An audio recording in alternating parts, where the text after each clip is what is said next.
ಇವತ್ತು ಪುದೀನ ರೈಸ್ ಮಾಡುವ ವಿಧಾನ. ಬೆಳ್ಳುಳ್ಳಿ, ಕೊಬ್ಬರಿ ಮತ್ತು ಸ್ವಲ್ಪ ಕೊತ್ತಂಬರಿ, ಪುದೀನ,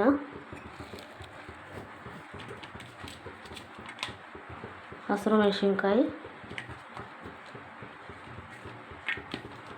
ಮತ್ತು ಶುಂಠಿ. ಇವಾಗ ಇದಕ್ಕೇ ಸ್ವಲ್ಪ ಚಕ್ಕೆ ಹಾಕ್ತಾಯಿದ್ದೀನಿ. ಇದು ನೈಸಾಗಿ ರುಬ್ಕೊಂಬರ್ಬೇಕು.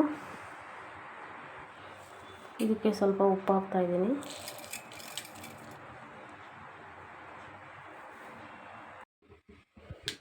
ನಾನು ಒಂದು ಅರ್ಧ ಕಪ್ಪಷ್ಟು ಎಣ್ಣೆ ಹಾಕ್ತಾಯಿದ್ದೀನಿ ಪುದೀನ ರೈಸ್ ಮಾಡೋಕ್ಕೆ.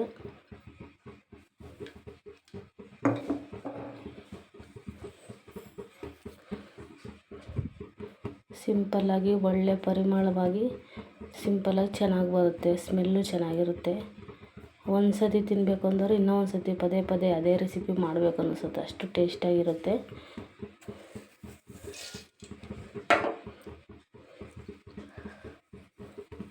ಸಾಸಿವೆ ಹಾಕ್ತಾಯಿದ್ದೀನಿ.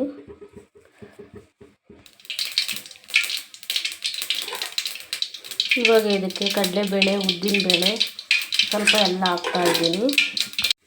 ಎಣ್ಣೆ ಹಾಕಿದ್ದೀನಿ, ಸಾಸಿವೆ ಹಾಕಿದ್ದೀನಿ. ಇದಕ್ಕೆ ಇವಾಗ ಕಡಲೆಬೇಳೆ, ಉದ್ದಿನಬೇಳೆ, ಕಡಲೆ ಬೀಜ ಹಾಕ್ತಾಯಿದ್ದೀನಿ.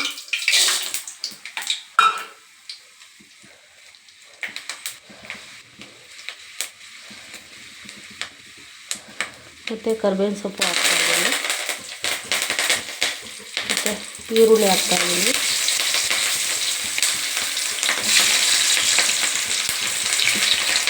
ಇದಕ್ಕೆ ಇವಾಗ ಇದೆಲ್ಲ ಮರಾಠಿ ಮೊಗ್ಗು, ಏಲಕ್ಕಿ, ಮೆಣಸು, ಚಕ್ಕೆ, ಲವಂಗ, ಸ್ವಲ್ಪ ಸೋಂಪು ಇದು ಹಾಕ್ತಾಯಿದ್ದೀನಿ ಇದಕ್ಕೆ.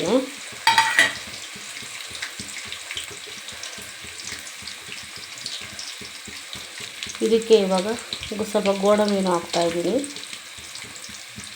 ಮತ್ತು ಹಸಿರು ಮೆಣಸಿನ್ಕಾಯಿನೂ ಸ್ವಲ್ಪ ಹಾಕ್ತಾಯಿದ್ದೀನಿ. ಇವಾಗ ಸ್ವಲ್ಪ ಚೆನ್ನಾಗಿ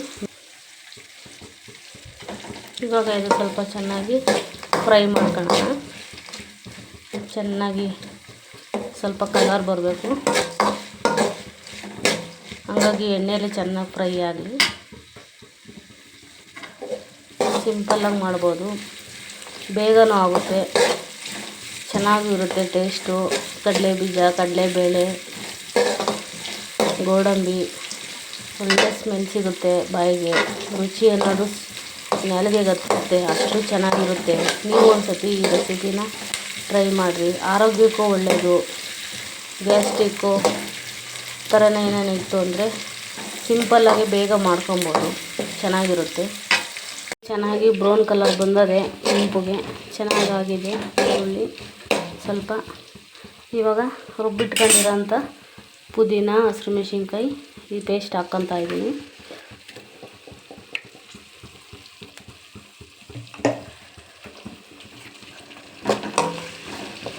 ಚೆನ್ನಾಗಿ ಎಣ್ಣೆ ಬಿಡೋ ತನಕ ಸ್ವಲ್ಪ ಫ್ರೈ ಮಾಡ್ಕೊಳ್ಳೋಣ ಇದರಲ್ಲೇ.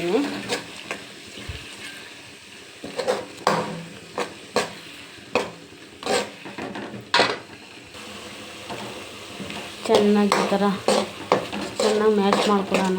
ಚೆನ್ನಾಗಿ ಕೈ ತಿರುಗಿ ಕೊಟ್ಟರೆ ಎಣ್ಣೆ ಬಿಟ್ಕೊಬೇಕು ಸುತ್ತೂರ್ಲು, ಅಷ್ಟು ಚೆನ್ನಾಗಿರುತ್ತೆ.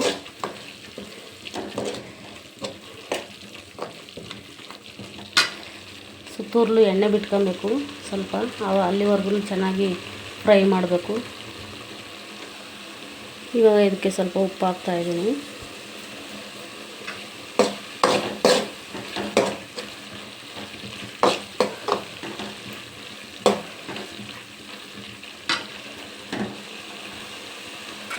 ಇದಕ್ಕೆ ಸ್ವಲ್ಪ ತುಪ್ಪ ಹಾಕ್ತಾಯಿದ್ದೀನಿ ಸ್ವಲ್ಪ.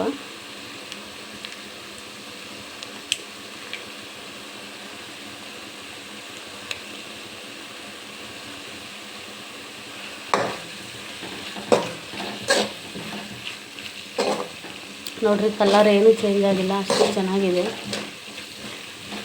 ಘಮ ಘಮ ಅನ್ನುತ್ತೆ ಸ್ಮೆಲ್ಲು.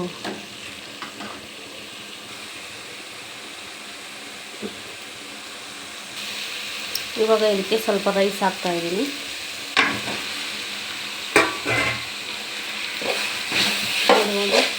ಯಾವ ಥರ ಚೆನ್ನಾಗಿದೆ ಅಂತ.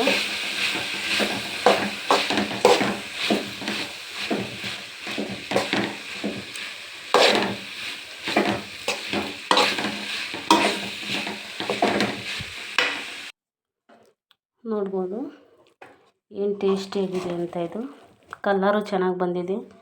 ಬಿಸಿ ಬಿಸಿ ಸರ್ವ್ ಮಾಡ್ತಾಯಿದ್ರೆ ಇನ್ನೂ ಸ್ವಲ್ಪ ತಿನ್ನಬೇಕು ಅನ್ನಿಸುತ್ತೆ, ಅಷ್ಟು ಚೆನ್ನಾಗಿರುತ್ತೆ. ಸೂಪರಾಗಿದೆ.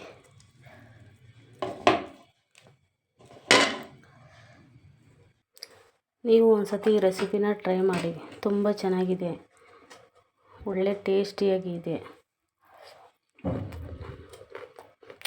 ಸೂಪರಾಗಿದೆ. ಟೇಸ್ಟ್ ಮಾತ್ರ ಬೊಂಬಾಟ್. ರಾತ್ರಿ ಅನ್ನ ಇದ್ರೂ ಈ ಥರ ಮಾಡ್ಕೊಬೋದು, ಅನ್ನ ಮಿಕ್ಕಿದ್ರೂ ಈ ಥರ ಮಾಡ್ಕೊಬೋದು. ಸಿಂಪಲ್ ರೆಸಿಪಿ, ತುಂಬ ಚೆನ್ನಾಗಿದೆ. ಬಾಯಲ್ಲೇ ನೀರು ಬರ್ತಾಯಿದೆ, ಅಷ್ಟು ಟೇಸ್ಟಿಯಾಗಿದೆ. Thank you, bye.